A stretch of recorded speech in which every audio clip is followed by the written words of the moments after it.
to tell me that Mr. Hampton started the business in 1931. I think it was 1975, my dad and my uncle were in business at Jewell Brothers Furniture, which had started as Jewell and Tyner over on Murray. And they got in an argument one day, and my dad went out on the sidewalk to cool off, and he walked down the street a couple of blocks, and Clint, as I understand, was standing outside, and he said, "Hey, Elmer." And he said, "Yeah." He said, "You want to buy a furniture store?" He said, "Yes, I do." So that was like 1975. Of course, I was in the military from 76 to 80. And that's when I kind of got tricked into coming down there and delivering furniture.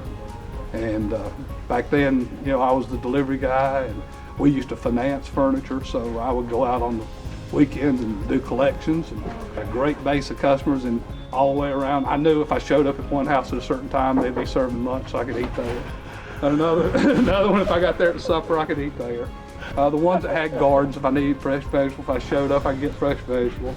I had a pretty good thing going there. I mean, they always looked out for me, man. And you wouldn't believe how many people that bought furniture from me never even come in the store. They just said, "Hey, Darryl, I need a sofa." "Well, what do you want?" "I want a brown one." "Well, go look in the room. You know what I got. Just bring me one." So next week, I just have a sofa, and that's it. When I got their house, they'd come out there and help me unload it. We'd take it in.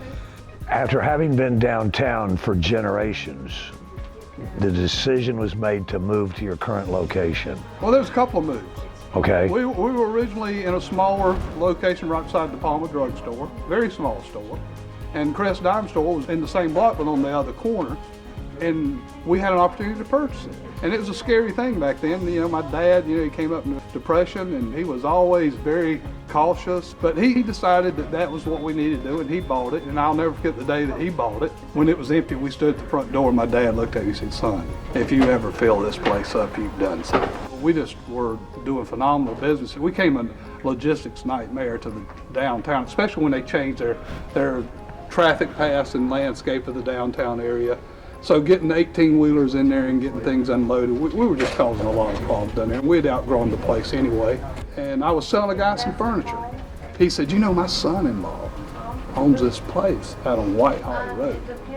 And he says, "It'd make a heck of a furniture store." Well, it wasn't 30 minutes later, the phone rings. And the guy says, "This is such and such." He says, "I understand you want to see my property out on Whitehall."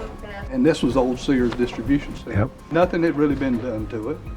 We walked in, and I mean, I just couldn't see the vision here. I mean, it was just so big, it was overwhelming. I got in my car, and pulled out and took a right, and something just come on me and said, "Well, you don't dream big enough, do you?" And I thought to myself, nah, that didn't just happen, did it? So I called my wife. She said, "You know you're gonna have to pursue this thing, don't you?" Well, long story short, we were able to buy the property and upfit it, and we moved in here. And it's like deja vu. I'm standing at the front door, and I tell my kids, I said, "You know, if we ever fill this up, we've done something here." And we did. So here's another generation, the third generation is looking at that and running a successful business. And now we've had to buy another property as a distribution center. And it's just the evolution of how things have happened, you know, from day one. I remember when, you know, where I was when I first came here and where I'm at now, it's just been such a blessing.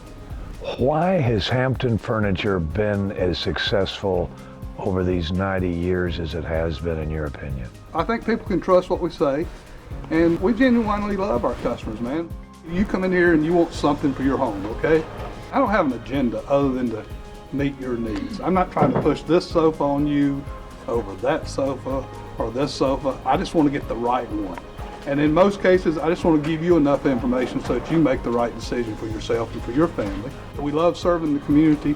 My dad taught me, your word you bond, what you say you got to do. And that's, you know, that's what we try to do.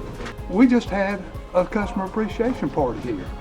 All kind of people showed up. We had fire pits, food trucks. People brought their chairs, their coolers. We had the Eric Scott band.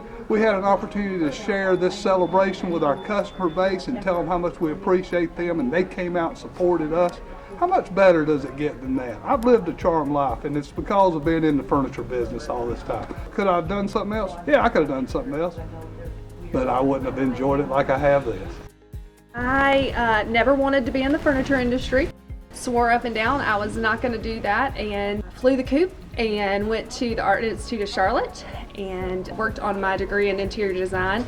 And while I was there, I had my little girl, and my dad was, I think, understaffed back here in Anderson at the store, and said, hey, I think we both could use each other's help. Why don't you come home for a little bit? We'll help you with Hallie, and you help me here at the store.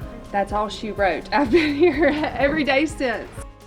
We're letting people into our homes via social media. We're really giving and showing a lot of our lives and daily activities and what we do and this and that. And I find that, and what makes our job more fun is not just functionality, it's now style has met comfort. And we not only want to be comfortable, but we want it to look pretty.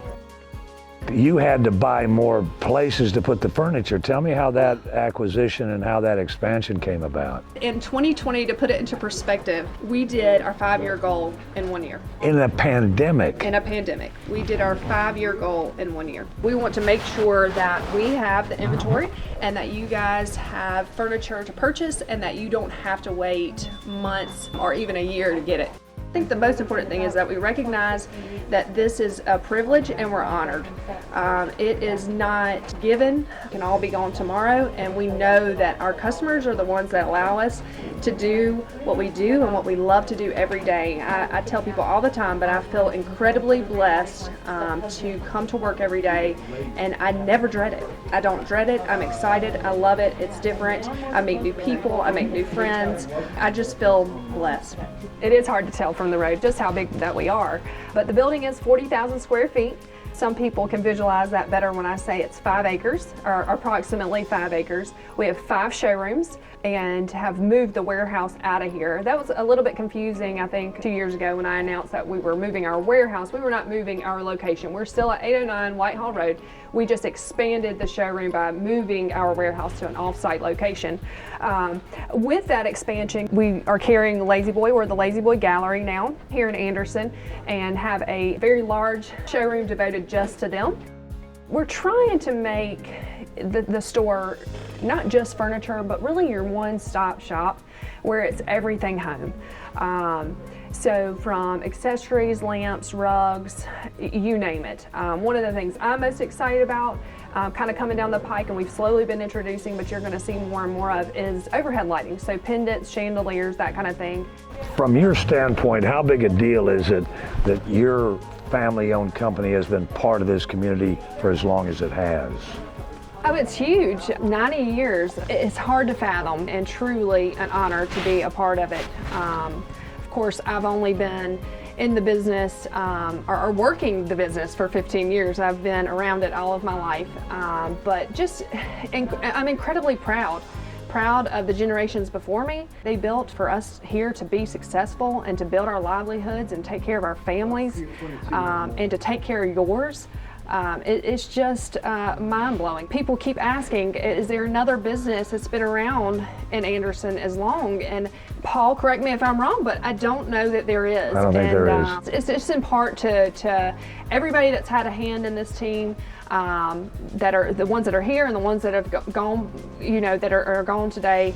Everybody has brought something to this company, and our customers, our patrons. I think for 13 years now, we've been voted the best of your furniture store, and actually won a new category this year, home decorating store. So we actually took home 2 awards, and we're going to keep pouring into Anderson, and we're not going anywhere. We're right here. This is where our roots are. All I know is to say thank you from the bottom of our hearts. Thank you, because you have provided a wonderful life for me, my family, and my work family.